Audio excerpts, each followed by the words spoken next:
하나님의 말씀 함께 보시겠습니다. 오늘 우리에게 주신 하나님의 말씀은 베드로전서 1장 17절 말씀과 4장 4절에서 6절까지의 말씀입니다. 베드로전서 1장 17절 말씀부터 먼저 봉독하겠습니다.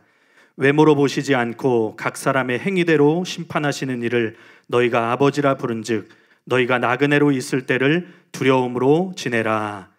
베드로전서 4장 4절에서 6절 말씀을 봉독하겠습니다.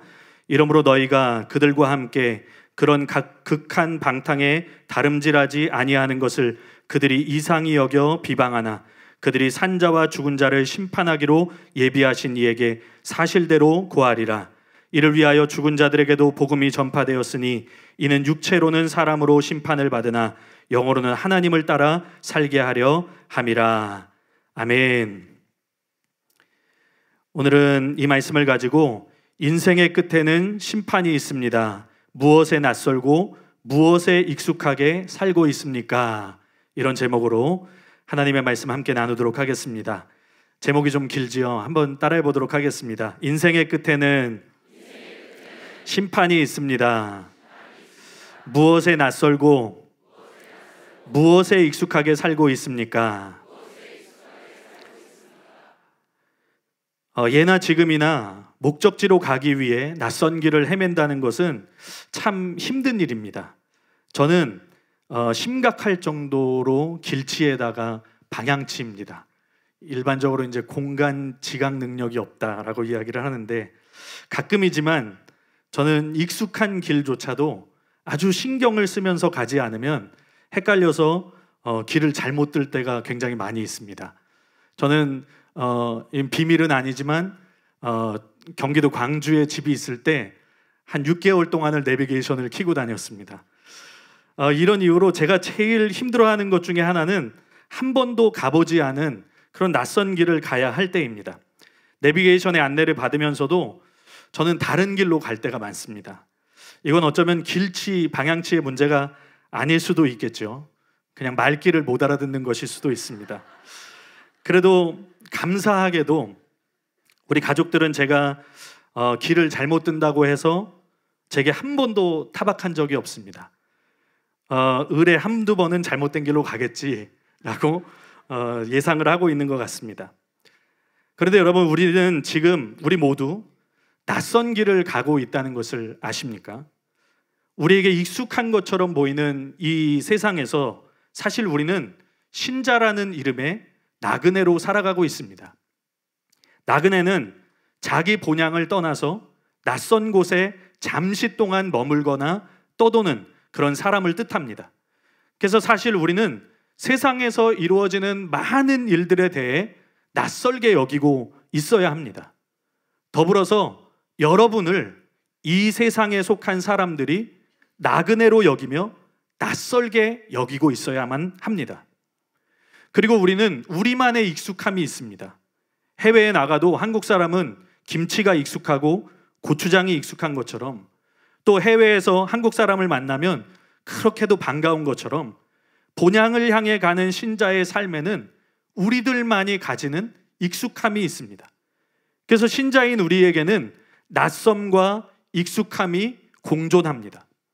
오늘 사도 베드로는 왜 우리가 나그네로서 낯섦과 또 익숙함이 공존하는 삶을 살아야만 하는지를 가르쳐 줍니다. 그 이유는 그 길 끝에는 심판을 통한 영생 혹은 영벌이라는 종착지가 있기 때문이라는 겁니다. 그 누구도 거기에서 예외가 될 수 없습니다. 그 사람이 나그네로 살며 무엇에 낯설고 무엇에 익숙한 삶을 살았는지에 따라 그 사람의 영혼이 달라지게 됩니다. 오늘 우리는 이 중요한 진리를 좀 더 자세하게 나누고자 합니다. 또 이와 함께 마치 죽은 자들에게도 재차 구원의 기회가 있는 것처럼 보이는 4장 6절의 말씀에 올바른 의미도 함께 살펴보도록 하겠습니다. 첫 번째로 한번 따라해 보겠습니다. 신자는 세상이 낯설어하고 세상의 낯선 자가 되어야 합니다. 여러분, 우리는 세상과는 달라야 합니다. 세상은 우리가 세상과는 다르기 때문에 오늘 말씀에서 보면 이상히 여겨 비방할 수 있다라고 말합니다. 여기서 이상히 여긴다는 것은 말 그대로 낯설게 여긴다는 것입니다. 이것은 세상과 신자 사이에 살아가는 삶의 방식에서 차이가 있다는 것을 보여줍니다. 그래서 단지 우리가 세상이 낯선 것뿐만 아니라 세상이 우리를 낯설게 여기고 있어야만 합니다. 바이블렉스 성경 연구 프로그램에 보니까 이상히 여긴다는 헬라어 크세니조에 대해서 이런 설명을 덧붙였습니다. 그리스도인들은 하나님께 속한 자들이므로 이 세상에서 나그네요 외인들이다. 사람들에게 낯설게 보인다. 우리는 하나님께 속한 자들이기 때문에 세상 사람들과는 살아가는 방식의 차이가 있습니다. 또 생각하고 행동하는 것에 차이가 있습니다. 한편으로 우리는 분명히 세상에 살고 또 세상에서 살아가야만 하고 동시에 그리스도인으로서 세상에서 증인의 역할을 감당해야 합니다. 그러나 다른 한편으로 우리는 세상에 순응하지 않아야 돼요. 세상에 오염되지 않아야만 합니다. 세상에서 살고 있지만 세상과는 달라야 돼요. 세상 속에 있지만 세상에서 순응하지 않는 삶을 살아야 돼요. 곧 우리는 세상으로부터 도피할 수도 없지만 그렇다고 세상에 순응하며 살아갈 수도 없는 존재입니다. 우리는 세상 속에 살면서도 세상과는 다른 존재가 되어야만 합니다. 하나님께서 우리를 세상이 아닌 그리스도께 속한 신자로 부르셨습니다. 그러면 우리는 더 이상 세상 사람들처럼 살지 않아야 합니다. 세상이 이상히 여기는 낯선 존재가 되어야 합니다. 세상과는 다른 기준과 세상과는 다른 가치관을 가지고 살아야 합니다. 예수님은 무엇을 원하시는지, 성경은 우리를 어디로 이끌고 있는지, 하나님이 기뻐하시는 것은 무엇인지, 성령님이 우리를 어느 길로 인도하시는지, 그것이 우리의 기준이 되고 그것이 우리의 가치관이 되는 삶, 그것이 신자라는 이름의 나그네들이 살아가는 삶의 모습입니다. 베드로 역시 우리에게 나그네로 있을 때에 두려움으로 지내라고 말하면서 신자가 이 세상에서 살아가는 삶이 나그네의 삶이라는 것을 분명히 말해주고 있습니다. 여기서 나그네라는 것 역시 세상이 낯선 자라는 거예요. 또 세상도 그를 낯설게 여긴다는 겁니다. 다르다는 것이죠. 그래서 우리는 이 세상이 아니라 하나님의 뜻을 행하는 자가 되어야 합니다. 성경은 우리에게 이 땅의 풍속이나 규례가 아니라 하나님의 법도, 하나님의 규례를 지켜 행하라고 말합니다. 참된 신자가 된다는 것은 우리의 주변에 죄악된 세상의 문화와 기준을 따르지 말라는 하나님의 부르심이 있다는 거예요. 그래서 교회라는 에클레시아, 세상으로부터 불러낸 자들의 모임이라는 겁니다. 그렇다고 우리가 세상 속에 살지 않는 것은 아니죠. 그러나 분명 우리는 세상으로부터 불러낸 자들입니다. 불러냄을 받은 자들이라는 거예요. 그 부르심이 있다는 것입니다. 그리고 이 세상에 살면서도 신자로서 가져야 할 삶의 모습을 절대로 타협하지 말고 행할 수 있어야 합니다. 그러나 세상 풍조는 급류와 같이 우리를 삼키려고 달려듭니다. 오늘 말씀에서 말하는 것처럼 그들의 삶을 극한 방탕에 다름질한다고 말합니다. 마치 그런 것처럼 세상은 방탕으로 내달립니다.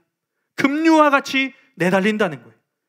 그러나 우리는 그 급류에 휩쓸리지 않도록 그 반대로 거슬러 올라가는 자들입니다. 그런데 이 시대의 교회 혹은 신자들의 문제점이 무엇인가요? 낯설어야 할 세상이 이제 너무 익숙하다는 겁니다. 세상의 가치관에 너무 쉽게 물들고 교회 안에서 세상이 보기에 낯선 풍경이 있어야 하는데 그렇지가 않은 경우가 너무 많다는 거예요. 가을철이 지나면 나이아가라 폭포에는 수많은 오리떼가 찾아온다고 합니다. 그 캐나다 북부의 추위를 피해서 따뜻한 남쪽으로 온 오리들이 물과 먹이가 풍족한 그 나이아가라 폭포에서 봄까지 지내다가 다시 돌아간다고 합니다. 그런데 이 과정에서 그 폭포에서의 그 평온한 삶이 익숙해지면 폭포에 빠져 죽는 오리들이 생겨난다는 거예요. 나이아가라 폭포는 떨어지기 몇십 미터 전까지는 그 물결이 굉장히 잔잔하다고 합니다. 안 가봤으니까 모르죠. 그렇다 그래요. 오리들은 이 잔잔함에 속아서 평온하게 물장구를 치고 먹이를 잡습니다.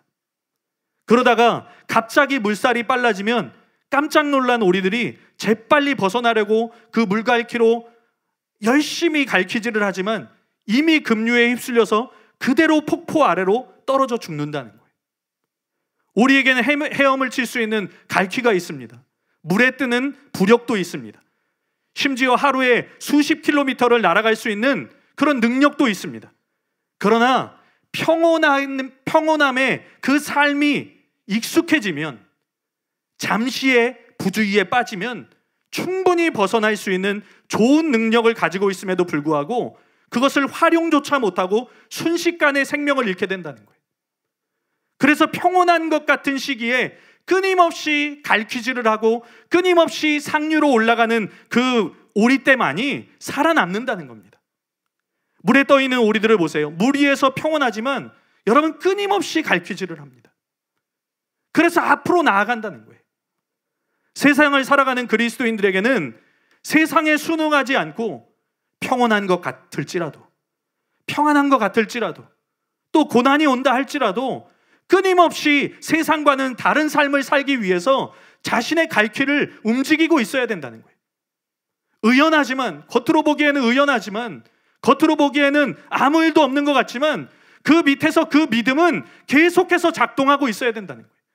그 믿음은 계속해서 우리를 급류가 아니라, 세상의 급류가 아니라 하나님의 나라를 향해서 나아가게 해야 된다는 겁니다. 여러분, 지금 이 시대가 가진 세상 풍조가 어떠합니까? 무엇이 세상을 극한 방탕으로 다름질하게 합니까? 존 스토트는 대표적인 세 가지를 말하고 있습니다. 종교다원주의, 그리고 물질주의, 돈이 중요하다는 거예요. 성공이 중요하다는 거예요.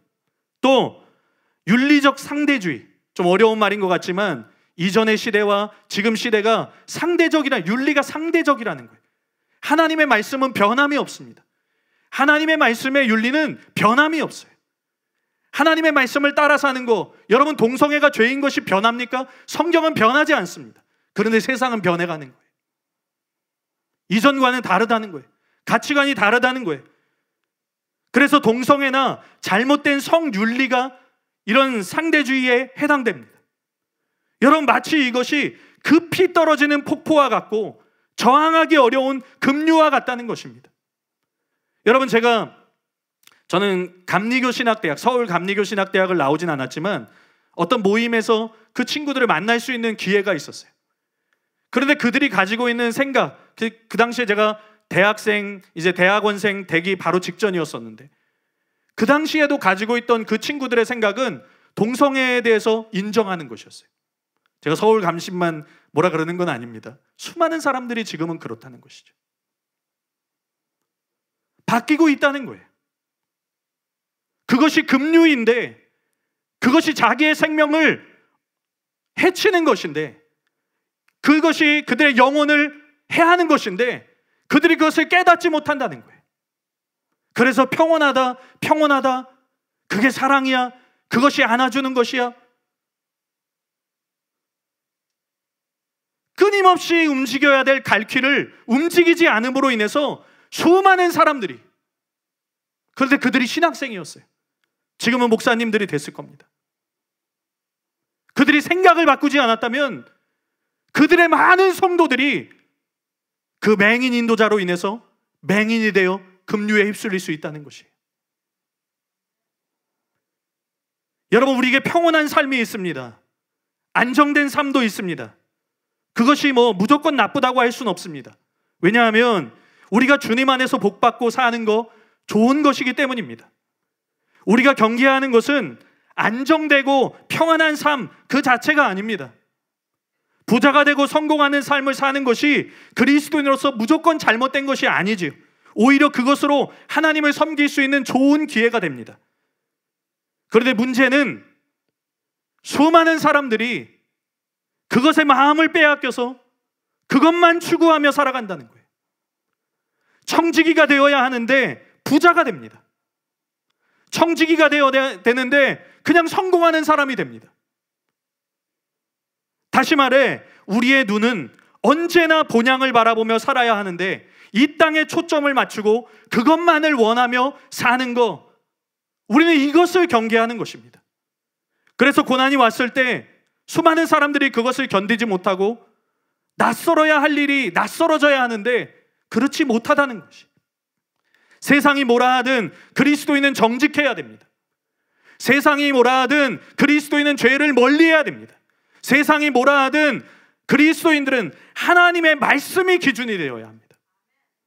세상이 어떻게 보든 세속적인 더러운 것과 썩어지는 것, 허무한 세상 일에 대한 사랑을 버리고 하나님의 말씀을 사랑하고 하나님 자신을 사랑하면서 살아가야 됩니다. 여러분, 우리에게 고난이 상시 있나요? 그렇지 않습니다. 우리에게 고난이 상시 있는 것이 아닙니다. 그런데 분명 우리에게 어느 순간 고난이 찾아올지 우리는 알 수 없습니다. 그리고 세상의 시간은 성경에 기록된 말씀대로 흘러갑니다. 그것이 무엇인가요? 점점 고난의 시간으로, 점점 배교가 더 극심해지는 시대로 흘러갑니다. 그것이 저는 순리라고 생각합니다. 그것이 성경이 말하는 시대의 흐름입니다. 따라서 평안하게 살면 안 되고 안정된 삶을 살면 안 된다는 것이 아니라 하나님께서 주신 것을 누리시되 이 땅에서 내가 뭘 얻을 수 있지?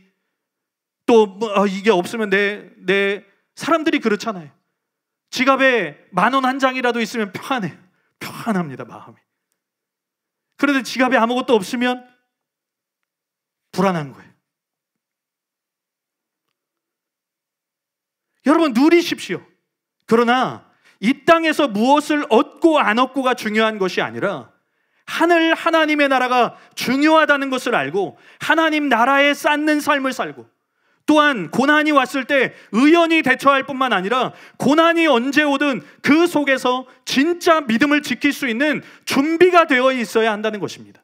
평온한 것 같지만, 그리스도인들이 겉보기에는 평온한 것 같지만 그리스도인으로서 끊임없이 우리의 갈 길을 움직이면서 나의 삶을 하나님께 복종시키고 나의 삶을 거룩으로, 나의 삶을 예수님 닮는 것으로, 나의 삶을 그리스도인답게 사는 것으로 계속해서 나아가고 있어야 된다는 것입니다. 여러분, 우리는 세상에는 낯선 나그네입니다. 나그네로서 두려움을 가지고 살아가시기를 예수님의 이름으로 축복합니다. 세상의 기준과 가치관에 익숙해지는 자가 아니라 오히려 낯선 자가 되시기를 예수님의 이름으로 축복합니다. 두 번째로 한번 따라해 보겠습니다. 신자는 본향에 맞는 삶을 사는 것에 익숙한 자가 되어야 합니다.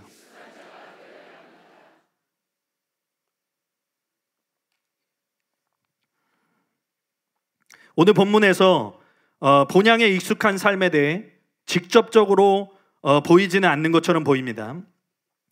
그러나 베드로는 이 서신을 시작할 때 그때부터 산소망, 곧 하늘 본향을 사모하며 살아가는 신자의 모습을 말하고 있고, 오늘 본문을 포함하여 4장 1절부터도 이방인의 뜻을 따라 행하던 때로 돌아가지 않고 본향 사람에 어울리는 거룩의 삶, 또 선을 행하는 삶을 살아갈 것을 권면하며 무엇이 참된 신자의 삶인지를 말씀하고 있습니다. 참으로 우리가 사는 것은 세상 부요가 아니요 복음 안에서 사는 것입니다. 그리고 우리는 하늘 본향을 바라보며 하나님을 따라 살게 될 영생을 고대하며 이 땅에서도 하나님의 뜻을 따라 살아갑니다. 6절에서 죽은 자들에게 복음이 전파되었다는 것은 문자적으로 보이는 그런 의미가 아닙니다. 물론 이것은 3대지에서 어떤 의미인지 나눌 것입니다. 어쨌든 우리에게도 복음이 전파되었습니다. 왜입니까? 왜 우리에게 복음이 전파되어 우리가 이 자리에 있습니까? 복음 안에서 살고 그 복음 때문에 결국 하나님의 나라에 들어가고 하나님을 따라 살 수 있도록 하기 위해서, 우리의 영이 하나님을 따라 살 수 있게 하기 위해서. 그래서 우리는 복음을 따르는 것이 익숙한 사람이 되어야 합니다. 하늘 본향을 바라보며 살아감으로 내 삶이 하늘 본향에 맞는 삶이 되도록 하는데 더 익숙한 사람이 되어야 한다는 것입니다. 여러분, 우리는 비참하게 고문을 당하며 죽는 것에 대해서 두려워합니다. 많은 사람들이, 제가 최근에 한 목사님의 설교를 듣는데 산순교자가 되어야 한다, 그런 말씀을 하시더라고요. 지금 산 순교자가 되지 않으면, 지금 죽을 각오로 신앙생활하지 않으면 절대로 마지막 때에 죽을 수 없다. 죽기까지 하나님께 자기 믿음을 지켜드릴 수 없다. 지금 평온하든 지금 크고 작은 어려움이 있든 아무 상관없이 바로 지금부터 순교자가 되어야 한다. 바로 지금부터 죽을 수 있는 자가 되어야 한다. 작은 것부터 생각해 보십시오. 내가 내 것을 얼마나 포기해 드릴 수 있습니까? 내가 내 것을 하나님 앞에서 얼마나 내려놓을 수 있습니까? 하나님께서 나에게 무엇을 달라 요구하실 때 우리는 얼만큼 하나님께 드릴 수 있습니까? 그것이 우리의 각오입니다. 바로 그만큼이 우리의 각오라는 것이. 왜냐하면 생명은 어느 것보다 크기 때문이에요. 생명은 어느 것보다 더 크기 때문입니다. 여러분, 우리는 비참하게 고문당하며 죽는 것에 대해서 두려워합니다. 그러나 참으로 죽는 것은 칼날에 의한 것이 아니듯이 참으로 사는 것은 세상의 평안이나 안정된 것이 아닙니다. 그것으로 사는 게 아니에요. 우리가 사는 것은 성령의 능력으로 하나님의 뜻을 따라 사는 것, 그것이 진짜 사는 것입니다. 여러분, 육체가 사는 것이 진짜 사는 것이 아니고 우리의 육체가 죽는다고 진짜 죽는 거 아닙니다. 하나님의 관점에서 보면 인간의 죽음은 끝이 아닙니다. 사람의 관점에서 보면 인간의 죽음이 끝인 것 같아요. 그러면 어떻습니까? 어떤 사람이 고문당하고 그리스도 때문에 고문당하고 심한 고통 속에서 죽는다고 가정해 보십시오. 얼마나 끔찍합니까? 사람의 시각에서 볼 때. 인간의 시각에서 볼 때 그 사람은 끔찍하고 비참한 죽음을 죽은 것이에요. 여러분, 세상 사람들에게 사도 바울의 삶이 얼마나 비참한 것이었겠습니까? 그의 삶을 이렇게 설명하는 내용이 있습니다. 고린도후서 11장 23절에서 27절 말씀인데요. 내가 수고를 넘치도록 하고 옥에 갇히기도 더 많이 하고 매도 수없이 맞고 여러 번 죽을 뻔하였으니 유대인들에게 40에서 하나가만 매를 5번 맞았으며 3번 태장을 맞고 1번 돌로 맞고 3번 파선하고 일주야를 깊은 바다에서 지냈으며 여러 번 여행하면서 강의 위험과 강도의 위험과 동족의 위험과 이방인의 위험과 시내의 위험과 광야의 위험과 바다의 위험과 거짓 청재중의 위험을 당하고 또 수고하며 애쓰고 여러 번 자지 못하고 줄이며 목마르고 여러 번 굶고 춥고 헐벗었노라. 여러분, 누가 이런 삶을 살고 싶겠습니까? 그의 죽음은 어떻습니까? 이런 삶을 살다가 평온하게라도 죽었으면 되는데, 사람의 관점에서 보니 이 사도 바울의 죽음도 너무 비참합니다. 왜 그래야 되지? 세상 사람들은 그렇게 생각한다는 거예요. 또 구약의 선지자들의 삶은 어떻습니까? 선지자 미가는 이스라엘과 유대가 당할 수치를 표현하기 위해서 벌거벗은 몸으로 짐승의 울음소리를 내며 다녔습니다. 이사야 역시 벗은 몸과 벗은 발로 3년을 다녔다고 기록합니다. 호세아는 어떻습니까? 음녀와 결혼했어요. 여러분, 여러분들의 자녀가 너무 귀하지 않습니까? 그 자녀에게 어떤 이름을 지어주고 싶으세요? 그런데 호세아는 그 자녀에게 멸망과 수치의 이름을 지어주었습니다. 예레미야는 멍에를 그 목에 메고 바벨론에 항복해야 할 수치의 예언을, 그 민족의 수치의 예언을 외쳐야 했습니다. 여러분, 그들의 죽음은 어떻습니까? 끔찍하기까지 합니다. 또 신약의 사도들의 삶은 어떻습니까? 그들의 죽음은 어떻습니까? 물론 우리가 지금 그런 삶을 살아야 한다는 것은 아닙니다. 그것은 그들의 부르심이었습니다. 그렇지만 우리가 성경을 통해 그들의 삶을 보면서 우리는 세상과는 다른 생각을 해야 합니다. 세상은 그들을 그저 미친 사람으로 여길 수 있지만 우리는 다릅니다. 세상은 그들을 보면서 비웃을 수도 있습니다. 왜냐하면 세상이 보기에 그런 삶, 그런 죽음은 너무 미련하게 보이기 때문입니다. 낯설게 보이기 때문이에요. 익숙하지 않기 때문이에요. 그런데 우리에게는 익숙합니다. 우리에게는 그런 삶의 모습, 그런 죽음이 익숙합니다. 하나님의 시각에서는 어떨까요? 그들은 모두 천국에서 영으로 하나님과 함께 살고 있습니다. 우리가 이 땅에서 세상을 낯설게 그리고 본향에 익숙한 삶을 살고 깨어 믿음을 지키며 마땅히 행해야 할 신자다운 선을 행한다면 우리 역시 그들처럼 이 땅에서는 어떤 삶을 산다고 할지라도 영으로는 하나님을 따라 살게 된다는 것이에요. 그것이 우리에게 소망입니다. 내가 이 땅에서 그리스도인이라는 이유로 고통을 당하고 내가 이 땅 가운데서 고난을 당하고 순리처럼 그런 삶으로 흘러간다 할지라도 우리의 생의 마지막이 올지 안 올지 우리는 알 수 없지만 우리가 지금부터도 우리의 삶을 하나님이 원하신다면 포기할 수 있는 살아있는 순교자의 삶을 살고 있다면 내 삶이 누가 보기에 비참하다 할지라도 누가 보기에는 어리석다 할지라도 누가 보기에는 미련하다 할지라도 누가 보기에는 미쳤다 할지라도 내게는 너무 익숙한 하늘 본향의 삶이라는 것이. 여러분, 자녀들에게 최고의 선물은 복음을 전하고 그들의 영혼이 복음 안에서 살 수 있도록 해주는 것입니다. 우리 부모들에게 최고의 선물은 복음을 전하고 그들이 진정 무엇에 익숙한 삶을 살아가야 하는지 알게 해주는 것입니다. 우리가 만나는 영혼들에게 최고의 선물은 뭡니까? 복음을 전하는 겁니다. 천국의 삶을 주는 것입니다. 천국 시민이 되게 하는 것입니다. 그들이 세상 속에서도 신자로 살아갈 수 있도록 해주는 것, 그것보다 중요한 것은 없습니다. 저는 제가 가장 존경하는 분이 종교적인 신앙으로 지옥에 갈까 봐 정말 근심이 되었습니다. 근심하던 때가 있었습니다. 여러분, 진짜 무서운 게 뭔지 아세요? 도덕적인 사람이 종교적인 신앙을 가질 때 그거 진짜 깨트리기 힘든 것입니다. 그분도 장로라는 직분을 받으셨지만 제가 너무나도 존경하는 분이지만 너무 종교적으로 신앙생활을 하셨기 때문에 날마다 기도했어요. 제발 지옥만은 가지 않게 해주십시오. 하나님, 그분이 깨닫고 회개해서 지옥만은 가지 않게 해주십시오. 천국 가게 해주십시오.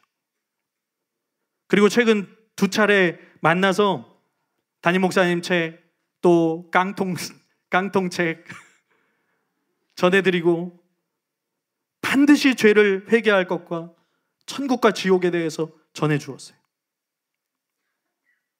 처음에는 자신은 잘못한 것이 없는 것처럼 그렇게 행동하셨어요. 그런데 최근에 여러 가지 상황을 만나면서 마음이 많이 가난해지셨더라고요.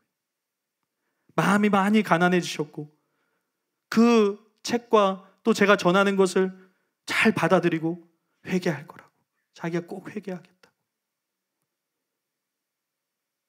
저도 같이 기도해드리겠다고, 저도 같이 기도하겠다고, 장로님이 절대로 지옥 가지 않도록 기도할 거라고, 그러니까 회개하시라고, 또 용서하시라고.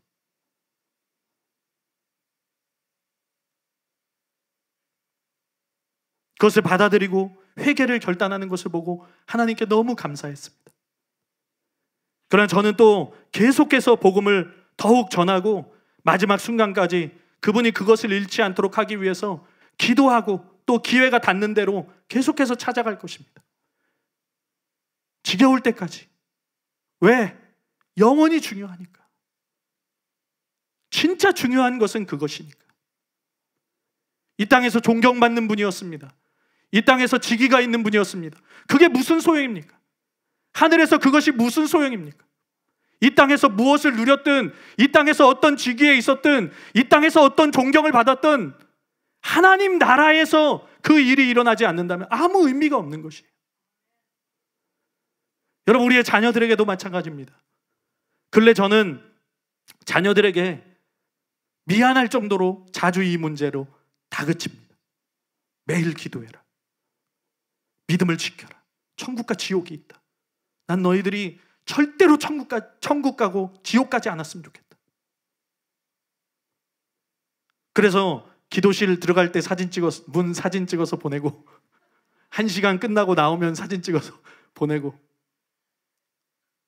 뭐 찍어놓고 어디 나갔다가 또 들어와서 찍을 수도 있겠죠. 근데 저는 그렇게라도 하고 싶은 거예요. 기도 생활 놓치지 말아라. 말씀대로 사는 거 놓치지 말아라. 천국과 지옥이 있다는 거 잊지 말아라. 어떨 때는요, 천국과 지옥에 대해서 기도하면서 내 영혼 때문에, 우리 자녀들 영혼 때문에 기도하면서 어느 날은 막 상상처럼 내 자녀들이 지옥에 떨어지면 어떡하지? 저 겁 많은 아이들이, 저도 겁이 많은데 우리 아이들이 너무 겁이 많은 거예요. 그래서 저 겁 많은 아이들이 그 끔찍한 지옥에 떨어지면 어떡하지? 막 가슴이 찢어질 것 같은 거예요. 너무 마음이 아픈 거예요. 아, 이 아이들이 정말 천국 갈 수 있는 자들이 되어야 되는데 어느 날은 좀 삐뚤어지는 것 같고, 어느 날은 좀 말씀대로 살지 않는 것 같고, 어느 날은 좀 게을러지는 것 같고, 그러면 가슴이 막 메어지는 거예요. 그러다가 또 나를 생각합니다. 나는 어떻지? 나는 지금 어떻지? 나는 천국 갈 수 있는 존재인가? 나는 하나님의 심판대 앞에서 어떤 모습으로 서지? 내 지금 모습으로 하나님의 심판대 앞에 선다면 나는 어떻게 되지? 막 또 가슴이 메어지는 것 같은 거예요. 막 찢어지는 것 같은 거예요. 예전에는 농담처럼 집사람과 그런 얘기를 했습니다. 저는 높은 곳에 올라가는 거 굉장히 무서워하거든요. 지옥에 가면 맨날 떨어질지도 몰라. 그러니까 절대로 지옥 가지 마, 우리 집사람이 저한테 얘기해 줍니다. 그러면 제가 우리 집사람은 뱀을 굉장히 무서워하거든요. 그래서 당신은 지옥 가면 뱀 지옥에 떨어질 거니까 절대로 지옥 가지 마. 그냥 우스갯소리처럼 하는 얘기인데, 근데 최근에는 그게 너무 가슴이 찢어지는 거예요. 절대 지옥만은 가면 안 되겠다. 여러분, 우리의 생사가 달린 문제입니다. 세상이 아니라 하나님의 나라가 익숙해져야 됩니다. 하나님의 자녀답게 사는 거, 그게 우리에게 익숙해야 됩니다. 복음 안에서 하나님의 뜻을 행하며 사는 거, 내가 어떤 손해를 보든, 어떤 고통이 있든, 어떤 고난이 오든, 내가 무엇을 포기하고 무엇을 내려놓아야 하든 하나님의 뜻대로 선을 행하면서 사는 거, 그것이 더 익숙해져야 됩니다. 아까도 말씀드린 것처럼 끊임없이 세상을 거스르는 것이 오히려 나에게 익숙해져야 된다는 것이, 지난 대지에서 말씀드렸던 오리 예화와 비슷한 예로 좀비 비어는 끈질김이라는 책에서 끊임없이 상류를 향해 노를 젓는 배와 뱃머리는 상류를 향하지만 노젓기를 멈추고 하류로 떠내려가는 배의 환상에 대해 기록했습니다. 어떤 차이입니까? 무엇이 익숙한가의 차이예요. 때로는 어렵더라도, 때로는 분투하고 싸워야 한다 할지라도, 나의 삶을 복종시키고 좀 힘겨울 수도 있지만 나의 삶을 거룩으로, 나의 삶을 예수님 닮는 것으로, 나의 삶을 신자답게 복음 안에 사는 것으로, 선을 행하는 것으로, 깨어있는 것으로 거슬러 올라가야 된다는 것이, 여러분 정말입니다. 왜냐하면 결국 우리의 인생은 여기가 끝이 아니기 때문이에요. 우리는 나그네입니다. 본향을 향해서 가고 있습니다. 이 땅은 우리의 거주지가 아닙니다. 이 땅은 본향이 아닙니다. 그래서 본향 천국에 맞는 자가 되기 위해 복음에 익숙한 자, 복음이 우리의 삶에 깊이 스며든 자가 되어야 합니다. 말씀드린 것처럼 세상을 살면서 낯설어져야 할 일은 낯설어지고 진짜 익숙해야 될 것에 익숙하고 자연스러워야 된다는 것이에요. 세상이 뭐라 하든 그리스도인들은 거짓된 거 멀리해야 됩니다. 세상 사람들이 어떻게 보든 세속적인 더러움, 썩어지는 거, 허무한 일에 대한 사랑 버려야 됩니다.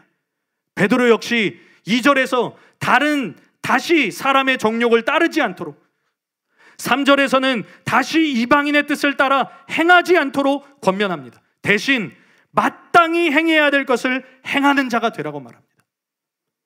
그렇게 행함으로 때로는 이상히 여겨 무시를 당하고 낯설게 여겨 비방을 당한다 할지라도 말씀대로 사는 삶, 본향을 향한 소망을 품고 사는 것을 익숙하게 여기며 살아가는 저와 여러분들이 되기를 예수님의 이름으로 축복합니다.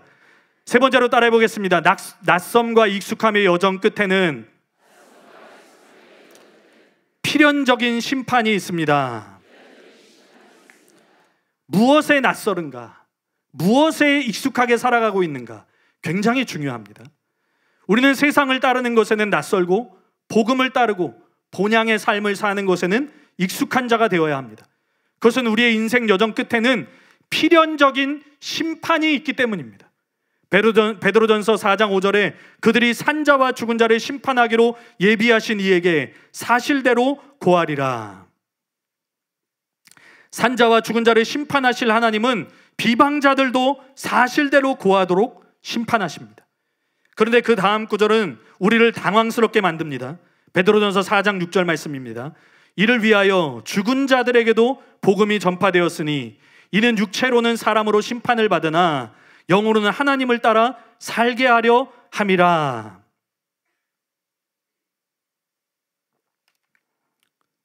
죽은 자들에게도 복음이 전파되었다고? 육체로는 사람으로 심판을 받았어도 영으로는 하나님을 따라 살게 하려고 그렇게 했다고? 죽은 자들에게 복음이 전파되어서 결국 천국 가는 건가? 지옥에 간 자들에게 복음이 전파되고 천국 가는 건가? 죽음 후에도 두 번째 기회가 있는 것처럼 오해하는 그런 말씀 가운데 하나입니다. 주로 자유주의 신학자들이 이런 주장을 펼치는데 근래에도 이 구절에 대한 질문을 받은 적이 있을 정도로 저도 많은 성도님들이 오해하고 있습니다. 그러나 이것은 옳은 해석이 아닙니다. 신학적인 설명이 필요한 부분인데 최대한 간단하게 말씀을 드려보겠습니다. 우선 이런 해석은 성경 전체에 흐르는 큰 흐름에 맞지 않습니다. 성경은 한 번 죽는 것은 사람에게 정해진 것이고 그 후에는 심판이 있다라고 말합니다. 또 다른 기회가 있는 것이 아니죠. 이 외에도 성경에는 죄인들의 형벌이 영원할 것임을 말하는 많은 구절들이 있습니다. 또 예수님께서 부자와 나사로 비유해서 천국과 지옥 사이에 오갈 수 없는 큰 구렁텅이가 있어서 건너갈 수도 없고 건너올 수도 없는 그런 상황을 말씀해 주셨습니다. 이처럼 성경 전체의 흐름을 볼 때 이 말씀은 죽음 후에 두 번째 기회로 복음이 전파되고 회개와 구원의 가능성이 다시 생긴다는 그런 의미일 수는 없습니다. 다음으로 문맥과 함께 베드로전서 수신자들의 상황을 통해서도 이런 사실을 알 수가 있습니다. 4장 1절에서 5절 말씀에 보면 고난을 겪는 신자들에게 그렇게 말하는 거예요. 지금은 너희가 세상에서 비방을 받지만, 세상이 너희를 이상히 여겨 비방하지만 결국 비방자들이 하나님의 심판대 앞에서 자신들의 죄를 직고할 수밖에 없는 그런 하나님의 심판이 있을 것이다. 그렇기 때문에 너희는 그 비방, 고난, 그 고통 가운데서 참고 견뎌라. 그리고 선을 행해라. 그것에 대한 격려가 있는 것이, 너희가 참고 견뎌야 된다. 이런 어려운 상황이 있지만 너희가 참고 견뎌내야 된다. 이런 격려가 있고, 그런 고난 속에서 결코 예전에 죄악된 삶, 이방인의 뜻을 따라 행하던 때로 돌아가지 않는, 정욕을 따르던 삶으로 돌아가지 않는 그런 어떤 돌아가지 말 것에 대한 경각심을 함께 주고 있어요. 그런데 갑자기 그 다음에 그러나 그 비방자들 중에 누군가가 죽어서 지옥에 갈지라도 두 번째 기회가 있다, 그렇게 말하고 있을까요? 허무하잖아요. 그죠? 허무하지 않습니까? 문맥과 부합되지 않는다는 것이, 전혀 격려가 안 된다는 것이죠. 전혀 경각심을 줄 수 없는 그런 메시지가 돼버린다는 것이죠. 따라서 이 말씀은 죽음 후에 복음이 전해져서 두 번째 기회가 있다는 말씀이 아닙니다. 한편 어떤 학자들은, 주로 카톨릭에서 있는 내용인데, 이 구절을 3장 19절과 동일한 사건으로 보고 음부에 있는 그리스도 이전 그 구약시대 사람들에게 복음이 복음을 그리스도께서 전파하신 것을 가리키는 것이라고 보편구원론과 비슷한 주장을 펼칩니다. 베드로전서 3장 19절 말씀이죠. 그가 또한 영으로 가서 옥에 있는 영들에게 선포하시니라. 이거 비슷한데?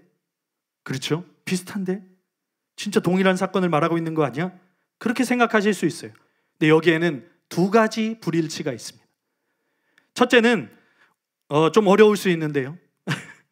첫째는 오늘 본문에서는 복음이 죽은 자들, 곧 사람에게 전파되었다고 말합니다. 죽은 자들, 사람입니다. 근데 3장 19절에서는 선포를 받는 대상이 누구예요? 옥에 있는 영들이라고 말합니다. 영들도 사람 아닌가 생각하실 수도 있지만 신약에서 사람을 수식하는 말 없이 독립적으로 영들이라고 말하지 않는다는 거예요. 신약에서 영들은 초자연적인 존재들을 말합니다. 특히 예수님께서 공생의 사역 기간 동안 마주쳤던 귀신들을 가리키는데 이 독립적인 영들이 많이 사용되었습니다. 따라서 3장 19절의 영들은 초자연적인 어떤 존재를 가리키는 것이지 말 그대로 죽은 사람들과는 다르다는 것이에요. 두 번째 불일치는 베드로전서에서 복음을 전한다는 것은 통상적으로 말 그대로 유앙겔리조라고 복음을 전한다라고 표현을 했어요. 다 그렇게 했습니다. 베드로전서 1장 12절에도 또 25절에도 4장 17절에도 그렇게 나와 있어요. 4장 6절에도 마찬가지로. 그러나 3장 19절에서는 뭐라고 나옵니까? 선포하다라고 나옵니다. 선포하다. 다른 데서는 다 복음을 전하다, 복음을 전한다 그렇게 나왔는데 여기서만 선포하다. 그리고 여기서 유일하게 나옵니다. 따라서 3장 19절은 복음을 전한 사건이 아니라는 거예요. 복음을 전한 사건이 아니라 단지 무엇을 선언한 사건이에요. 선언한 것입니다. 그래서 4장 6절과 동일한 사건을 다루고 있다고 할 수 없습니다. 그러면 이 말씀의 진짜 의미는 무엇이냐? 앞서 말씀드린 대로 심판이 있기 때문에 이를 위하여 죽은 자들에게도 복음이 전파되었습니다. 죽은 자들은 누구일까요? 베드로가 앞서 4절에서 비방을 받는 그리스도인들을 대상으로 말했기 때문에 여기서 죽은 자들은 그리스도인들 가운데 속한 죽은 자들입니다. 그러니까 여기서 전파된 시기도 이미 과거에 완료된 행위를 사용하고 있어요. 곧 여기서 죽은 자들에게 전파된 시기는 이들이 죽기 전 살아있을 때를 가리키고 이들은 믿은 후에 죽은 자들을 말한다는 거예요. 따라서 여기서 죽은 자들은 생전에 기독교 복음이 전파되었을 때 그것을 듣고 믿었던 신자들을 가리킵니다. 그래서 여기 보면 죽은 자들에게 그렇게 나오지 않고 죽은 자들에게도 이렇게 나오잖아요. 그렇다면 뒤에 나오는 이는 육체로는 사람으로 심판을 받으나 영으로는 하나님을 따라 살게 하려 함이라 무슨 뜻일까요? 여기서 사람으로 라는 말은 사람의 표준을 따르면 이라는 뜻이에요. 좀 풀어서 설명하면 사람의 기준, 사람의 관점으로는 이라는 뜻이죠. 그럼 무엇일까요? 육체의 죽음이 사람의 관점에서는 심판이라는 것이에요. 사람의 관점에서 볼 때. 다시 말해 6절의 심판은 최후 심판을 말하는 것이 아니라 사람의 죽음 그 자체를 말합니다. 그리고 죽기 전 복음을 믿었기 때문에 죽은 후에는 어떻게 돼요? 영어로는 하나님을 따라 살게 된다. 그들이 죽었지만 죽기 전에 복음을 믿었기 때문에 영어로는 하나님을 따라 살게 된다. 이를 종합해 보면 6절의 말씀을 이렇게 좀 풀어서 설명해 볼 수 있습니다. 1절부터 5절까지의 의미까지 담아서 이렇게 설명해 볼 수 있어요. 우리 모두에게는 최후의 심판이 있기 때문에 여러분들 가운데 있던 이미 죽은 자들에게도 그들의 살아생전 복음이 전파되었던 것입니다. 그들에게 복음이 전파된 것은 그들이 그것을 믿음으로 육체로는 사람들이 모두 갈 수밖에 없는 죽음의 길을 갈지라도 영으로는 영생을 얻어 하나님의 나라에서 그분을 따라 살게 하기 위한 것입니다. 그러니 세상을 따르는 자들과 여러분에게 하고 있는 비방으로 인해 낙심하지 말고 의심하여 예전의 삶으로 돌아가지도 말고 믿음을 지키며 하나님의 뜻을 따라 선을 행하며 살아가십시오. 여러분, 왜 우리가 세상은 낯설고 본향 하나님의 나라에 익숙한 삶을 살아야 합니까?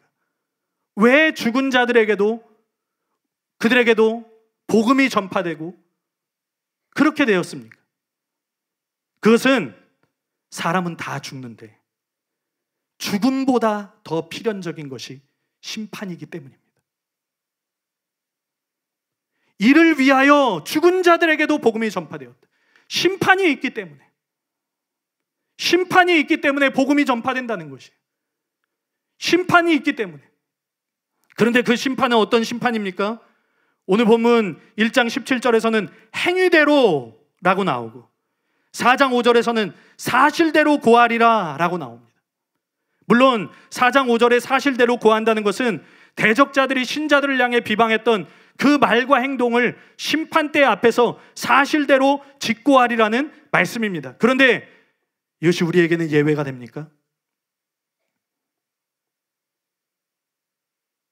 이것이 우리에게 예외가 될까요?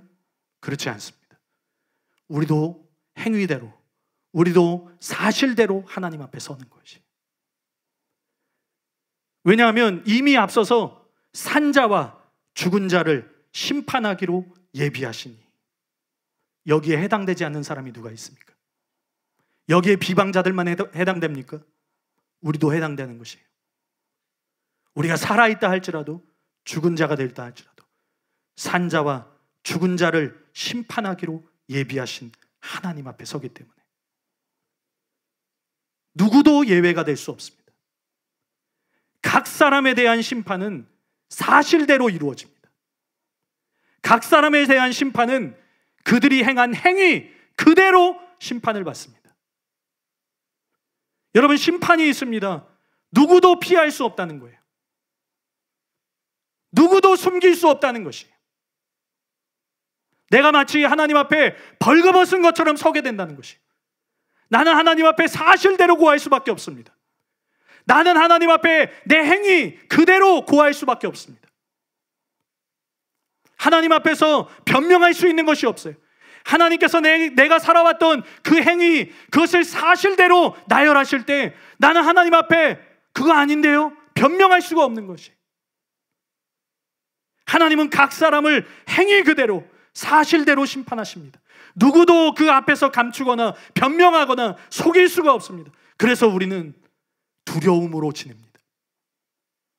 그래서 우리는 두려움으로 살아갑니다. 두려움으로 나그네의 삶을 살아야 합니다. 앞서 말씀드린 것처럼 이 낯선 세상에서 나그네처럼 살면서 본향 천국에는 익숙한 삶을 살아가야만 하는 이유가 바로 이것입니다.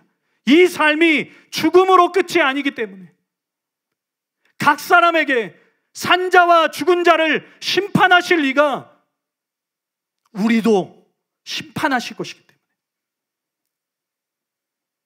심판이 얼마나 중요한 것인지, 그냥 내가 잘 먹고 잘 사는 거, 내가 이 땅에서 성공하는 거, 그것보다 심판 후에 영원한 그 시간이 훨씬 더 중요한 것이고, 우리는 이 땅의 짧은, 이 땅의 안개와 같은, 이 땅의 헛되고 헛된 삶을 위해서 사는 것이 아니라 가장 중요한 영혼을 위해서 살아가야 된다는 것이에요.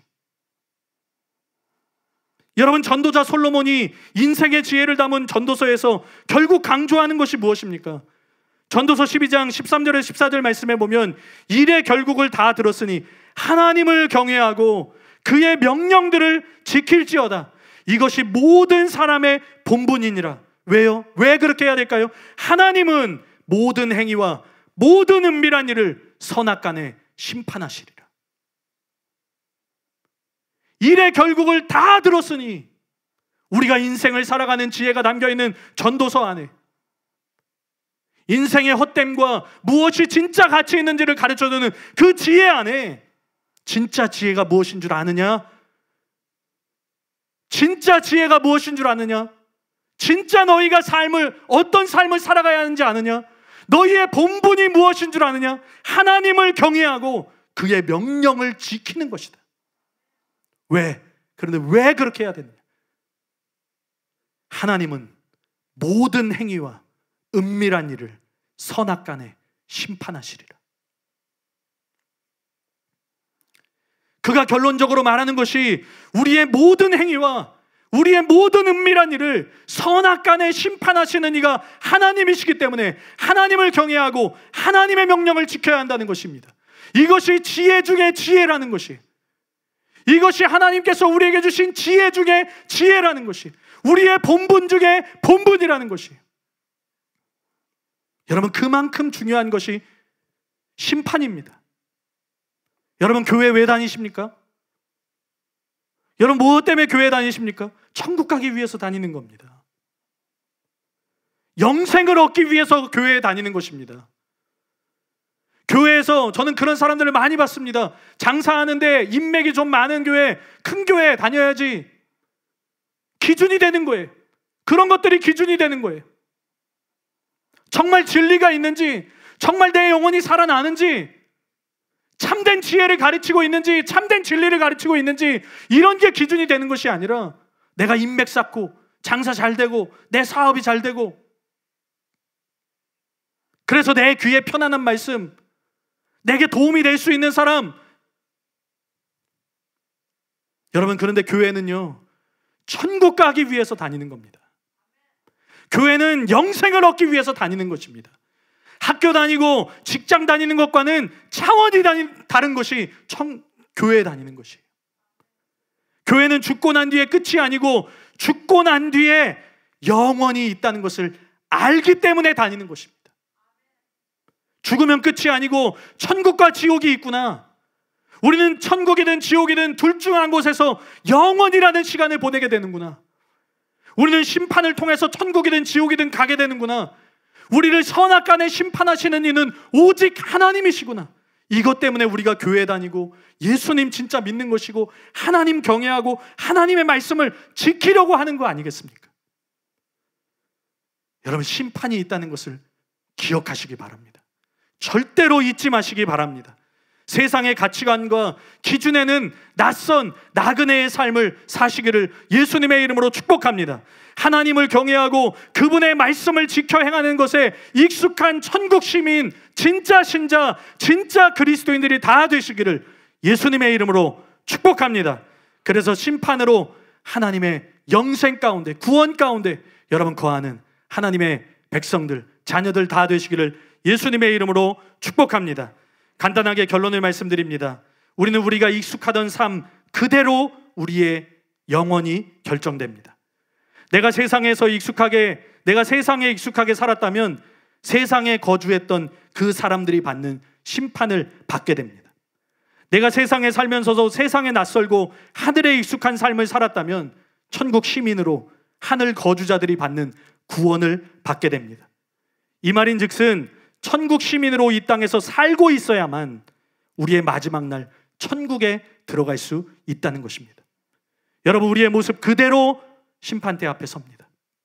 그리고 우리가 결국 변화되지 않는다면 지금 우리의 모습이 심판대 앞에 서는 모습이 될 것입니다. 우리는 많은 시간이 남아있다고 생각하면서 이런 충격적인 상황을 가볍게 넘기려고 합니다. 그러나 사람은 자신의 마지막이 언제 오는지 알지 못합니다. 우리가 회개하지 않는다면, 우리가 변화되지 않는다면, 우리가 오늘 타협하고 있다면 우리는 그 모습 그대로 심판대 앞에 설 수도 있습니다. 그래서 우리는 바로 지금 돌이켜야 합니다. 지금 기도해야 합니다. 지금 마음을 바꿔야 하고 바로 지금 변화되어야 합니다. 지금 천국 시민으로 본향의 삶을 닮아 살기로 결단할 뿐만 아니라 결단만으로는 안 되기 때문에 기도하며 도우심을 구하고 실제로 그렇게 변화되어야 합니다. 여러분, 그렇게 바로 지금 그렇게 되어야 함을 믿으시기 바랍니다. 각 사람의 행위에 대한 심판이 있음을 기억하시고 세상에 대하여 낯선 자가 되고 본향 천국에 대하여 익숙한 하나님의 자녀들 다 되시기를 바로 지금 돌이켜 그렇게 기도하시기를 예수님의 이름으로 축복합니다. 도우심을 구하는 자가 되시기를 예수님의 이름으로 축복합니다. 실제로 변화되는 자가 되시기를 예수님의 이름으로 축복합니다. 여러분, 우리가 말씀을 기억하면서 먼저 기도하도록 하겠습니다. 하나님이 우리를 심판하시는 이심을 하나님, 우리가 잊지 않게 하여 주시옵소서. 하나님, 한순간도 잊지 않고 살아가게 하여 주시옵소서. 하나님, 우리는 숨길 수 없습니다. 하나님, 우리는 속일 수도 없습니다. 하나님의 눈동자 앞에 우리는 벌거벗은 것처럼 서야 합니다. 하나님, 우리가 어떤 모습을 가지고 살아가고 있는지 하나님, 우리 자신을 돌아보게 하여 주시옵소서. 지금 이 시간 우리가 천국 시민으로 살아가고 있는지, 혹 낯설어야 될 세상이 너무나 익숙해져 있진 않았는지, 세상에서 성공하고 부자가 되고 세상에서 좋은 대학, 좋은 직장에 가고 하나님, 그것이 내 목표가 되어 혹여나 내가 그것에 마음을 놓고 살아가고 있지 않았었는지 하나님, 이 시간 나를 돌아보게 하여 주시옵소서.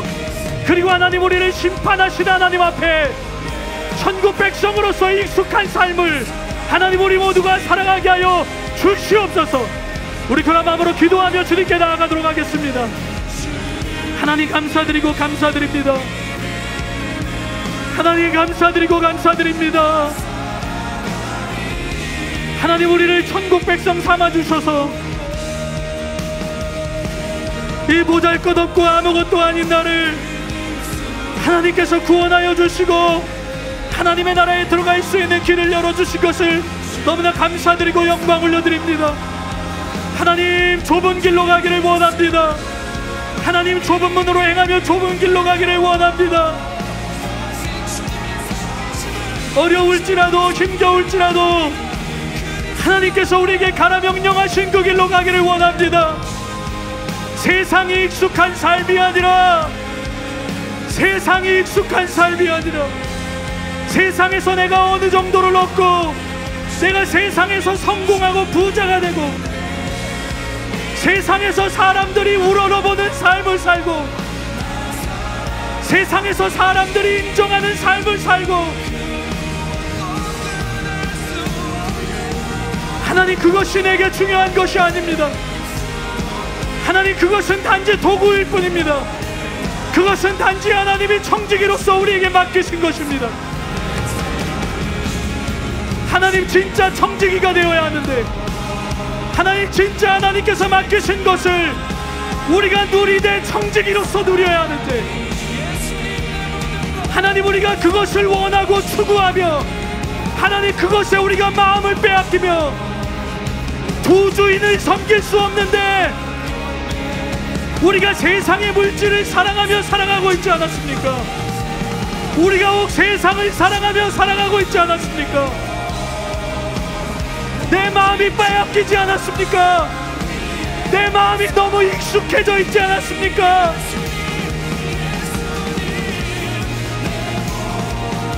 내 마음이 그것을 너무 좋게 여기고 있지 않았습니까? 내 마음이 그것에 현혹되어 있지 않았습니까? 내 마음이 그것을 더 얻는 것에 마음을 빼앗겨 있지 않았습니까? 하나님, 진짜 중요한 것은 내 영혼이 사는 것입니다. 하나님, 진짜 중요한 것은 내 자녀들의 영혼이 사는 것입니다. 하나님, 진짜 중요한 것은 우리 부모님의 영혼이 사는 것입니다. 내가 사랑하는 영혼들의 영혼이 천국 시민으로서 합당한 자가 되는 것입니다.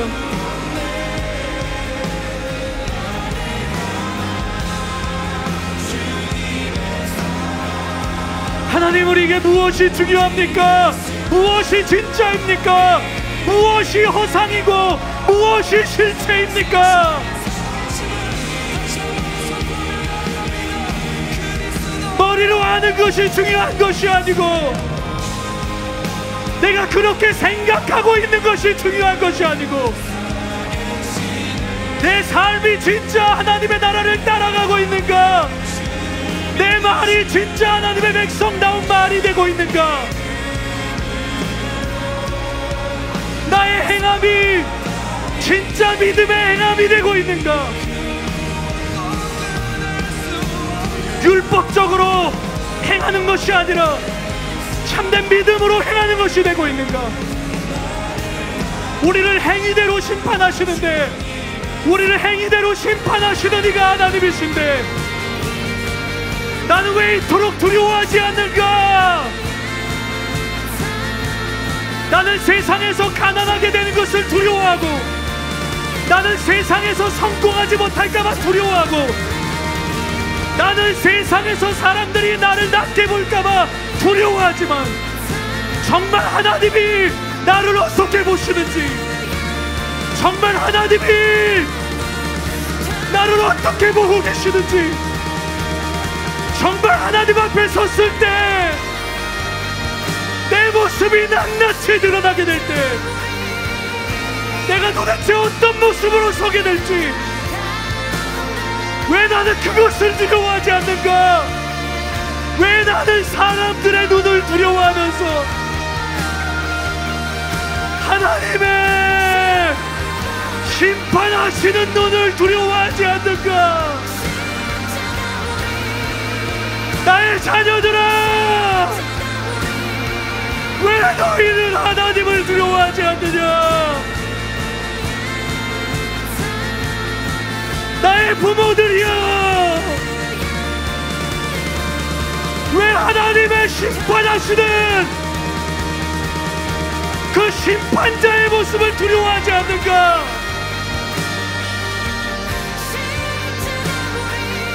나의 사랑하는 영혼들이여, 왜 심판하시는 하나님을 두려워하지 않고 살아가는가? 하나님, 나로부터 시작해서 그 모든 영혼들이 하나님을 두려워하게 해주십시오. 하나님을 두려워하는 자들이 되게 해주십시오. 하나님을 두렵고 떨림으로 바라보며 살아갈 수 있는 자들이 되게 하여 주옵소서. 하나님을 진짜 경외하는 자들이 되게 해주십시오. 세상이 중요한 것이 아니라, 세상에서 무엇을 얻고 안 얻고가 중요한 것이 아니라, 부자가 되고 성공하고 무엇을 얻고 살아가는 것, 그게 진짜가 아니라 그건 허상일 뿐이고, 실체는 하나님이 계시고 하나님의 나라가 있고, 영생이냐 영벌이냐 심판이 있는 것, 그것이 실체라는 것. 육신의 눈으로 보는 것이 중요한 것이 아니라, 육신의 눈으로 볼 수 없지만 우리의 영혼으로 깨달을 수 있는 것이 진짜 중요한 것이라는 것. 하나님, 그것을 깨닫고 그것을 붙들고 평생을 살아갈 수 있는, 그래서 부끄러움 없이 하나님 앞에 설 수 있는 자가 될 수 있도록, 나로부터 내 사랑하는 영혼들이 그렇게 하나님을 경외하며 살아갈 수 있도록 주여 우리를 도와주시옵소서. 주여 성령으로 우리를 도와주시옵소서. 성령님, 우리를 도와주시옵소서.